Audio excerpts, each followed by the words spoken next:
Hello everyone and welcome to the market Chakra. देख लेते हैं कि फ्राइडे के दिन मार्केट में क्या हुआ और मंडे के दिन क्या होने की प्रोबेबिलिटी सबसे ज़्यादा है।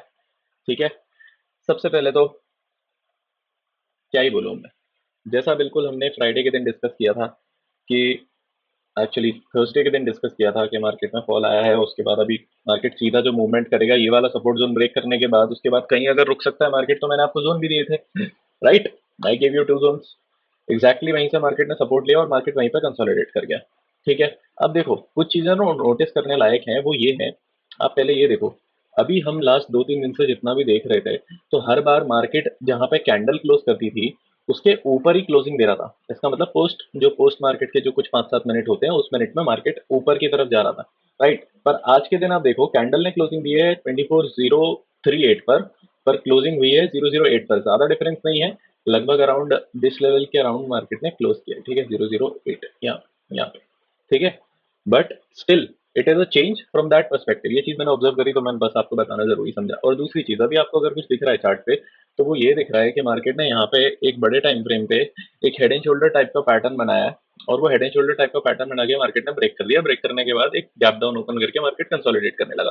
अब ऑब्वियस सी बात है, क्योंकि इतना ज्यादा बाय लेकर आया था तो मार्केट एकदम से ड्रॉप तो नहीं करने वाला था। But with ongoing scenarios in the market in the country that we have के वॉर है और ये है वो है, तो उसके साथ क्या होता है ना, ये जो अनसर्टेनिटी है वो बढ़ती जाती है मार्केट में। और अनसर्टेनिटी के साथ क्या बढ़ता है, आपको ये दिख रहा है, विक्स। ठीक है, और विक्स जब भी बढ़ेगा, विक्स जब भी ऐसे स्पाइक करेगा, इंक्रीज करेगा, अभी देखो वापस से वो फॉल के टाइम पे जो विक्स था वो अभी ऑलमोस्ट वहां पे पहुंच गया मार्केट। ठीक है, तो विक्स जब स्पाइक करता है तो क्या होता है कि प्रीमियम्स बहुत एक्सपेंसिव हो जाते हैं। ठीक है, जब प्रीमियम्स बहुत ज़्यादा एक्सपेंसिव हो जाते हैं तो ऑप्शन बायर्स के लिए थोड़ी सी डिफिकल्टी आना शुरू हो जाती है, क्योंकि फिर मूवमेंट्स उतने बड़े होते हैं प्राइस के, पर प्रीमियम्स उतना ज़्यादा मूव नहीं करते क्योंकि ऑलरेडी वो उतना मूव कर रहे होते हैं। और वही आपने नोटिस भी किया होगा फ्राइडे वाले दिन भी। अब क्योंकि वॉर चल रही है तो ये बढ़ रहा है, अपना फियर फियर बढ़ रहा है, तो मार्केट में अभी विक्स राइज करेगा और मार्केट वॉलेटाइल होने की संभावना है। ठीक है, अभी आज न्यूज़ है कि सीज फायर हो गया है। अभी कल रात तक, सुबह तक कुछ भी हो सकता है, राइट। तो कल का दिन तो मैं ट्रेड नहीं करने वाला हूँ, वैसे भी I am going out of station. पर आप लोगों के लिए मैं बता देता हूँ प्लान्स क्या होने चाहिए आप लोगों के मार्केट में। पहली बात तो कल आपको पहले ऑब्जर्व करना है कि प्रीमियम कैसे मूव कर रहे हैं। पहले आना मार्केट में सुबह, पहला ट्रेड जो आपको देखिए उसको लेना मत, और बस वहां पे बैठ के आप उसको करना ऑब्जर्व। ठीक है, थोड़ा हैंड राइटिंग पे क्षमा चाहता हूँ क्योंकि माउस से लिख रहा हूँ मैं, पर कोई बात नहीं।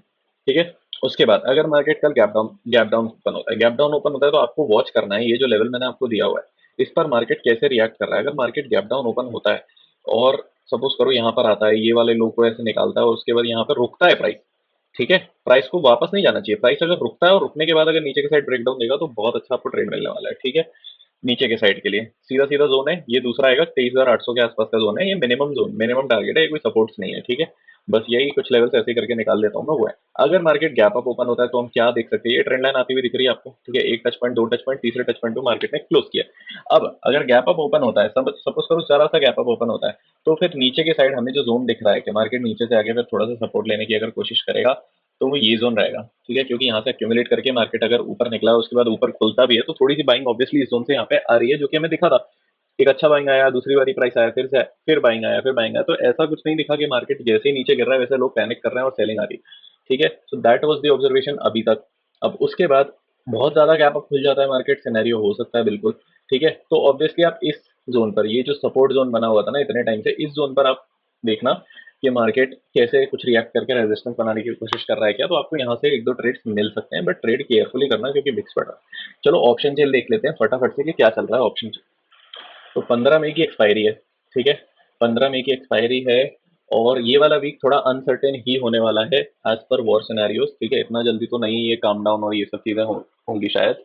ठीक है, तो अनसर्टेनिटी तो रहने वाली है, तो उसके बेसिस पे हम डेटा भी एनालाइज कर सकते हैं, पर लोगों का पर्सपेक्टिव थोड़ा अलग रहेगा। पर ऑब्वियसली बड़े लोगों के बारे में हमें पता चल जाता है थोड़ा सा डेटा से। तो सबसे पहले हम जो देख रहे हैं, सबसे ज़्यादा ओपन इंटरेस्ट पुट के साइड में मुझे यहाँ पे दिख रहा है 24,000 के लेवल पे, और वहां पर ऑलमोस्ट ऑलमोस्ट ऑलमोस्ट अच्छा खासा कॉल के साइड भी ओपन इंटरेस्ट बन गया और अभी मार्केट उसके नीचे निकला नहीं है अच्छे से। ठीक है, तो लोगों को उम्मीद तो है यहाँ पे, पर ऑब्वियसली साइकोलॉजिकल लेवल है, तो यहाँ पे थोड़ा सा फुट का सपोर्ट बनाया हुआ है लोगों ने कि नहीं भाई ये ब्रेक नहीं होगा। जो पॉजिटिव होते हैं, ऑप्टिमिस्टिक होते हैं, हो जाता है कई बार। ठीक है, उसके अलावा रेजिस्टेंस सबसे ज्यादा दिख रहा है मुझे 24,100 के लेवल पर, और यहाँ पे देखो पूरा का पूरा रेजिस्टेंस ऑलमोस्ट फ्राइडे के दिन ही ऐड हुआ है। तो मतलब यहाँ पे कहीं ना कहीं मुझे ये दिख रहा है कि लोगों ने यहाँ पे डिसाइड कर लिया है कि मार्केट जो है 24,100 के ऊपर नहीं जाना चाहिए और नहीं जाएगा। देखो कितना वॉल्यूम ट्रेड हुआ है और सबसे ज्यादा ओपन इंटरेस्ट भी ऐड हुआ है। ठीक है, उसके अलावा अगर नीचे की तरफ हम कहीं जाएं और सपोर्ट इसके अलावा 24,000 के नीचे अगर कहीं सपोर्ट दिख रहा है तो वो सीधा 23,800 के लेवल पे दिख रहा है। सबसे ज्यादा ऐड इसी लेवल पे हुआ है, तो सीधा सा आपका प्लान होना चाहिए कि अगर 24,000 का लेवल निकलना शुरू होता है तो डेटा के अकॉर्डिंग में 24,000 का लेवल कौन था, ये जो मल्टीपल सपोर्ट बनाया ना प्राइस में, ठीक है, यही लेवल जो मैंने आपको दिया, अगर ये इसके नीचे प्राइस निकलना शुरू करते हैं, आप ये भी वॉच कर सकते हो। मैंने आपको बोला ना, आपको 100-150 पॉइंट का सीधा मूवमेंट मिल जाएगा यहाँ पे अगर आप वेट करोगे तो गाइस थोड़ा ध्यान से ट्रेड करना। विक्स बढ़ रही है, विक्स पे थोड़ी नजर लगा के रखना, प्रीमियम्स महंगे मिलेंगे आपको। ऑप्शन सेलिंग जो लोग कर सकते हैं उनके लिए बहुत अच्छा टाइम है, आप ऑप्शन सेलिंग करो, भले कम क्वांटिटी से करो, स्प्रेड्स बना के करो। ठीक है, so trade well everyone and have a great trading day, best of luck, follow and subscribe.